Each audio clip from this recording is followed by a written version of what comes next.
Come on, 2, 3.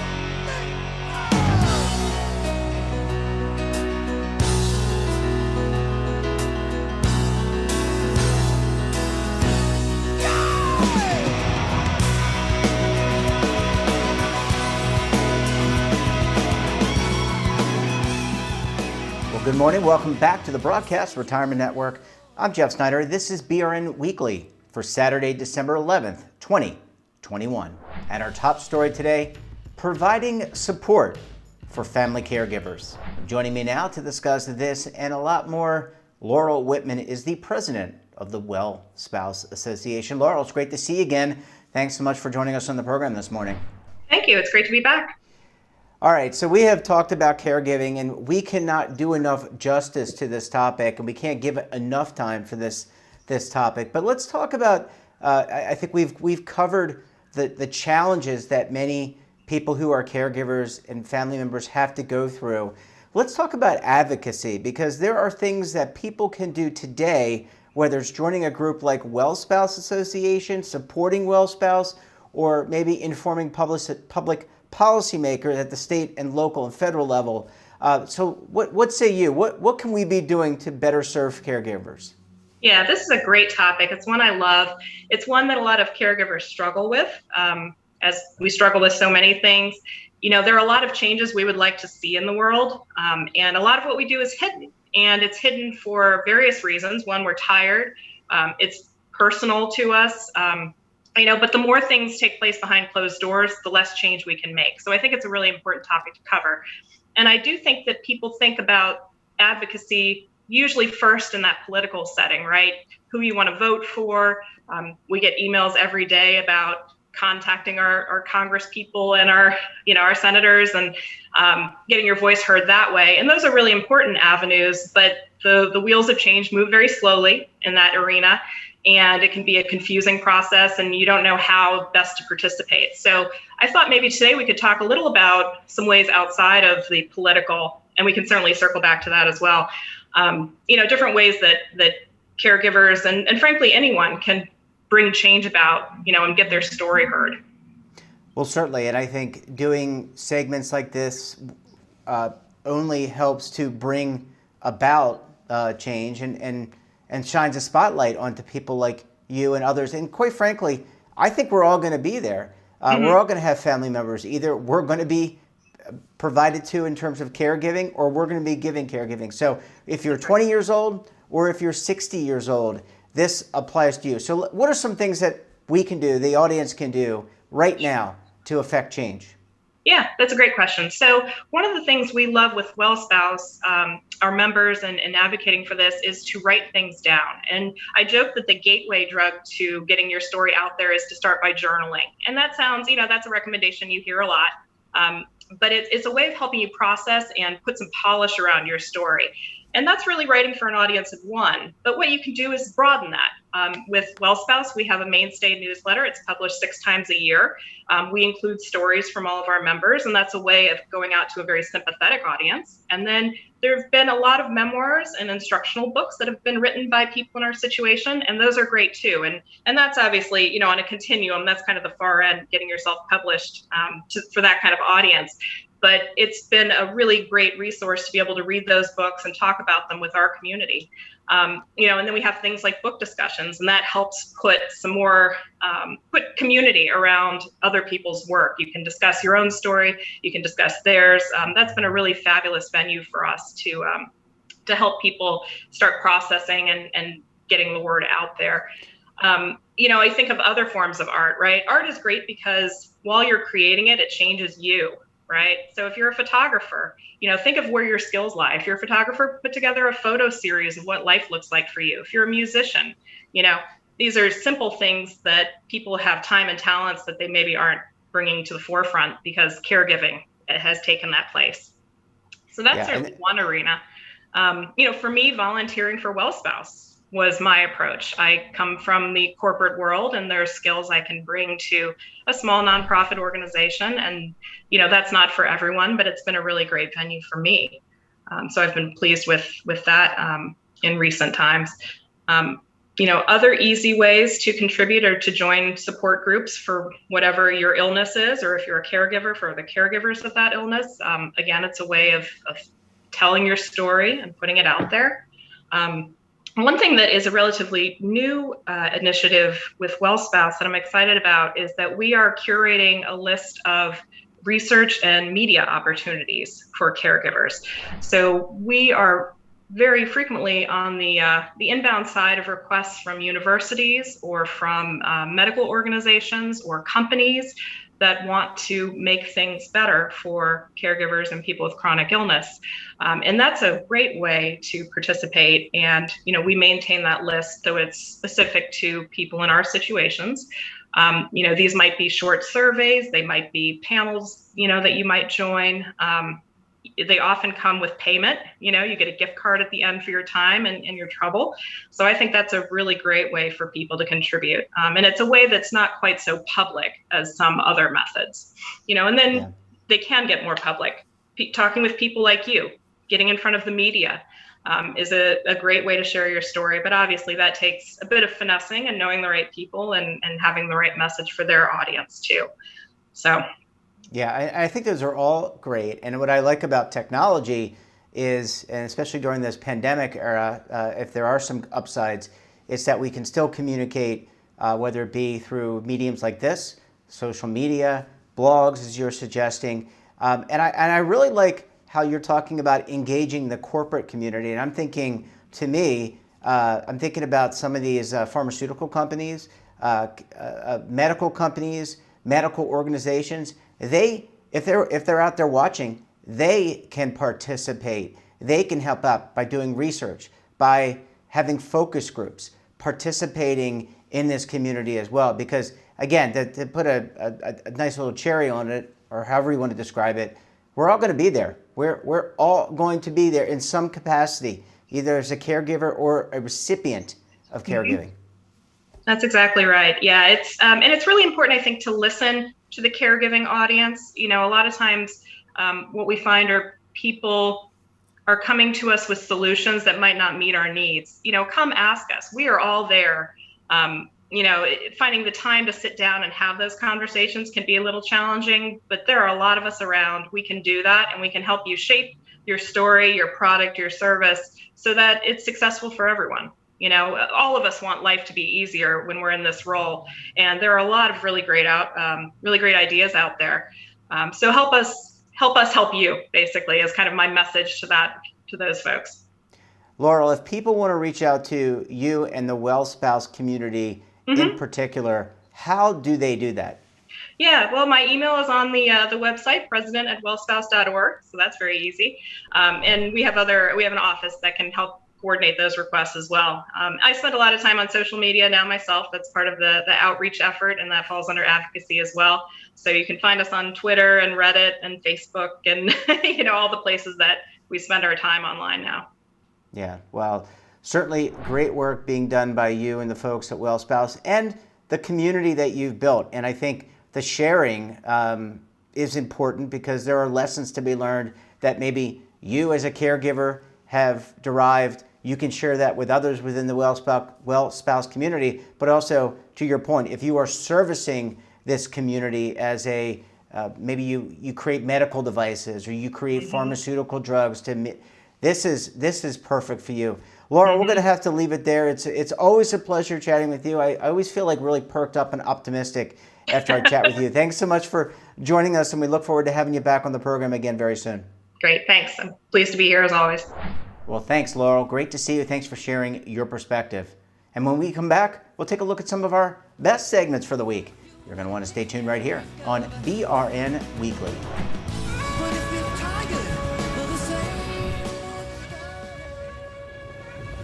Imagine a new television network that will make you richer, healthier, and in control of your financial future.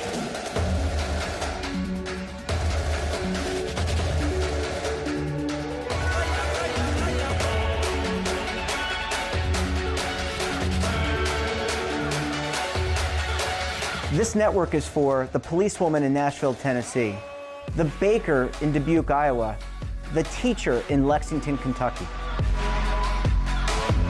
We want to make the idea of savings and retirement culturally relevant. But what do you see as a defining issue of the midterms? Especially for the smaller businesses. I mean, they are the lifeblood of the American economy.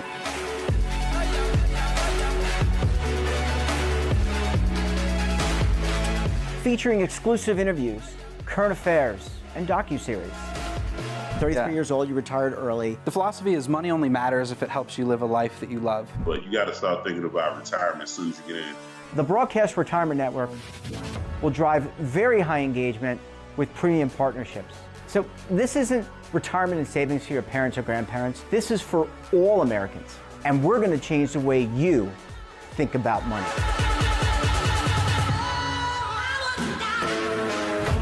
Welcome to the next frontier of retirement and savings. This is BRN, the Broadcast Retirement Network.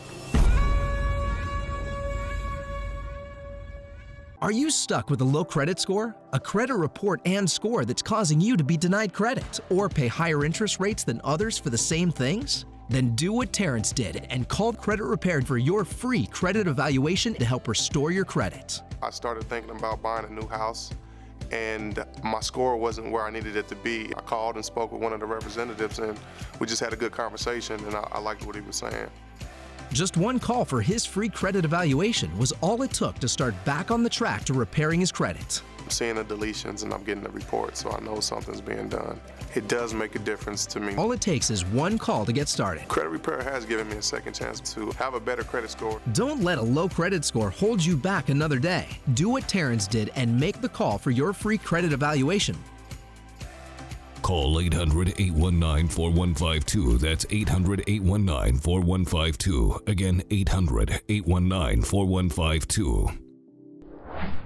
Welcome back. On Wednesday, we discussed using ESG data to complete the fiduciary process. Let's take a look.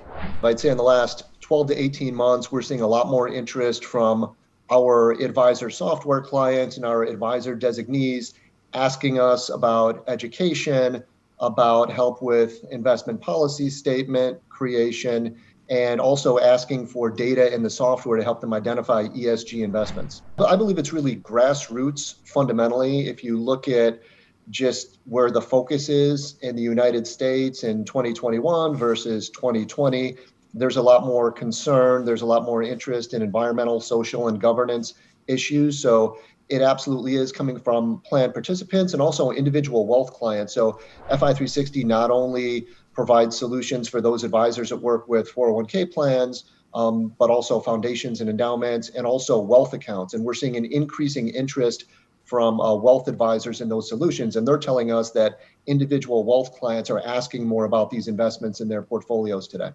Yeah, so my take is the same as yours. I read the new proposed rule that came out in the middle of October, and there's a comment period now that's open until the middle of December. I expect the rule is going to be finalized a month or two after that, based on the receptiveness that I've heard to it. It differs a lot from the rule that was put out at the end of the Trump administration, end of October in 2020, which basically said you can't use any ESG themed funds within a qualified default investment alternative. So a target date fund or a managed account that you might put people in as a default when they sign up for a 401k plan. But it also reinforces the fiduciary requirements that ERISA lays out for plan sponsors to look at the pecuniary interest, the risk return characteristics of funds first and foremost. So from my perspective, it does a nice job of balancing both the ability to utilize ESG, but not demonizing it, but really requiring those fiduciary responsibilities to be there first and foremost. So it really becomes about like a Venn diagram intersection of the good fiduciary characteristics and then, ESG or other characteristics that might be attractive to participants as well. And there's about 15 or 20 known ESG providers to me. There's probably more than that out there. And one of the things that's really interesting, there was a study done by State Street in 2019 that I think is still relevant today. And it showed that the two biggest providers, or the two most well-known providers of the ESG data, MSCI and Morningstar Sustainalytics had a very low correlation between both of them. It was around 0.53. You have to be correlated at 0.7 for it to be really meaningful. So what that tells me is that if you look at one single ESG provider's data, you're biased towards their view, whatever that is. So that's a real challenge, that there's not consistency yet. The new SEC chairman, Gensler, is expected to require some more ESG reporting among American companies, and eventually I believe this is going to be standardized, but the reality is that it's not today. So the approach that FI360 has taken, we actually added some ESG data points in our software in August. We're working with a firm called Owl Analytics, and they take a wisdom of the crowd approach. So they look at multiple providers and what they're saying about ESG exposures. So you're getting kind of, the middle of the road, the consensus view, as opposed to one that's slanted towards one firm's perspective or another's. But that is absolutely a big challenge. And, I view ESG, it's evolving from my perspective like other factors are. So style, size, momentum. I think ESG is going to be just another set of factors that folks look at. One of the other interesting things that we've done is look at those funds that have ESG in their name, and then compared them to the consensus ESG data that we have. And most of the funds that have ESG in their name, they do a good job of including ESG exposures in their funds, but there is a small minority that don't. So there is some greenwashing out there where there's firms that are using ESG in the name of their fund to try to, get assets in it that aren't really following, industry recognized exposure tactics. So that's something that folks need to be careful of. And that's why, you can't judge a book by its cover. You have to look at some underlying criteria when you're making your selections if you're acting in a fiduciary capacity. And on Thursday, we discussed selecting the right in-plan retirement income investment for your retirement plan. Let's take a look. Jeff, I think that's a great spot to start. And I'll first open with, though, that we continue to see significant participant interest in all these types of solutions. But what a plan sponsor and advisor need to think about is really look at the variation of products across the marketplace. So if we start at the highest level, right, there's guaranteed versions and non-guaranteed versions of products that are going to generate income for you in retirement. And then we need to look at things from a guaranteed perspective, the strength of the guarantee. When can people start to take income? Liquidity and access to your money is also a really important feature as well. All of these are important considerations in really being able to determine which institutionally designed and priced and scalable solution is going to work best for your plan, because it's so important in order to be able to provide income in retirement, and thinking about what's the most appropriate income solution for your plan. Yeah. And these solutions, they really benefit everyone along the value chain. From the participant, just to begin with, right, to think about they have the security of knowing that their savings is going to last a lifetime, which is so important when you think about the whole aspect of retirement savings, I should say, is at the end of the day, the most important outcome is to be able to generate income. So for so many Americans, they want to be able to see that when they no longer receive a paycheck, they're going to be able to augment that income from their retirement savings. And according to our research, these solutions are important to participants to really motivate them to save more, or even to begin to start saving if they had not yet started saving. From a plan sponsor perspective, as you would know as an employer, right, it's most important to be able to have a really strong benefits package, that second paycheck, in order to attract talent and retain talent. And then finally, for the plan itself overall, and really I think where and advisors, they think about all the benefits that I just spoke to and the importance of being able to provide those to their clients and customers. But just by being thinking about retaining assets in the plan longer, as they would be able to be utilized to pay income in retirement, that's going to add some stability to that retirement plan overall. Selecting the solution for the plan and the insurer that might provide that type of guaranteed solution, right? Those are fiduciary decisions. So at Lincoln, we've partnered with Fred Reich and Bruce Ashton, as you may know, right, leading attorneys in our market in the ERISA space. to help us actually update, because they had helped us develop a white paper several years ago, and we've recently updated it to reflect the new outcomes from the Secure Act. And we also have a checklist available at Lincoln on lfg.com/retirement income. And what this checklist does, and these tools, they really provide guidance on the in-plan guarantee options and thinking it through the fiduciary process. So these tools provide a framework that we offer to be able to be used to compare and contrast the various offerings that I spoke about earlier, the types of different solutions in the marketplace, and document those fiduciary decisions. Because I think, as you know, right, documenting your fiduciary process is so important along the way. And it's important to look at all aspects of each solution and ensure you find the one that best fits the needs of your participants. And there's some different aspects that you need to look at, whether it be investment structure, income benefit, fiduciary coverage, and going through those. But I think one of the most important things at the end of the day to come back to is thinking about it as a scalable solution to address the needs of your overall participant base.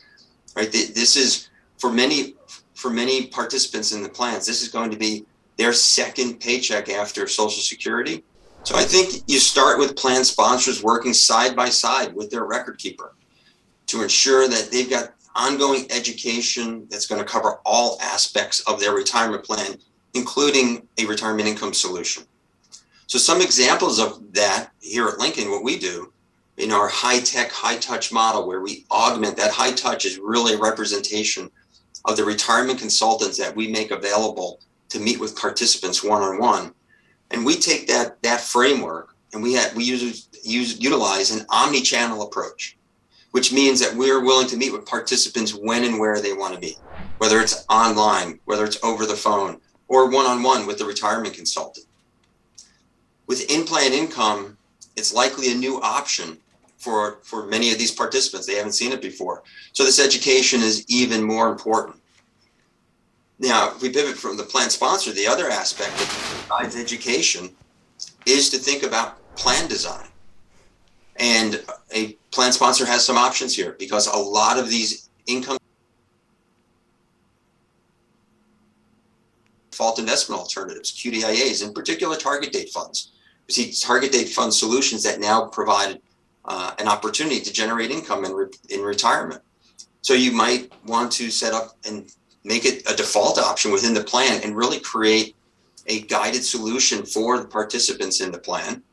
Or you can make it an opt-in as well. And that's where education and communication is more important in really being able to explain these benefits and values and the features to the participants as they opt in to utilize it. At the end of the day, we can help participants really understand how their retirement plan is more than just a savings vehicle and can now provide guaranteed income so they know their savings can last a lifetime. And that wraps up this episode of BRN Weekly. Have a topic of interest, someone you think we should talk to, drop us a line. And don't forget, for all the information in retirement markets, technology, personal finance, so much more, all in one place, check out today's edition of our daily newsletter, The Morning Pulse.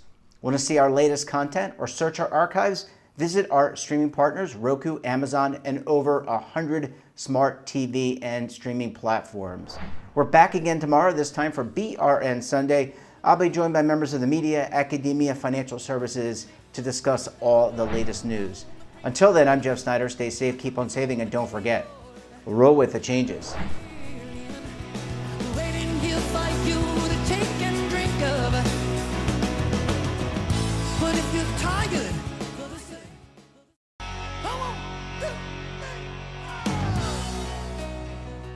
Now is your opportunity to co-create content around any topic on the First Lifestyle and Wellness Network. Reach a global audience through our platform and co-own exclusive branded content. All of our programs are available on demand and also as audio-only podcasts, so you can take us on the go. Broadcast Retirement Network, available anytime, anywhere, and on any device. Are you being audited and do you owe the IRS $10,000 or more in back taxes? Is the IRS threatening to take more of your money? Don't fight the IRS alone. The Tax Doctor is here to help you negotiate your tax bill and reduce your stress. The IRS can freeze your assets and seize your bank accounts, but you can stop these IRS actions. The Tax Doctor will work with you using our years of experience to represent your case to help you get the best resolution under the IRS guidelines. Help is here to deal with the IRS to reduce your stress. We've handled thousands of cases, so we know what we're doing. If you owe $10,000 or more in back taxes, do not call the IRS alone. Call a Tax Doctor now for a tax emergency analysis. Call 800-224-6439.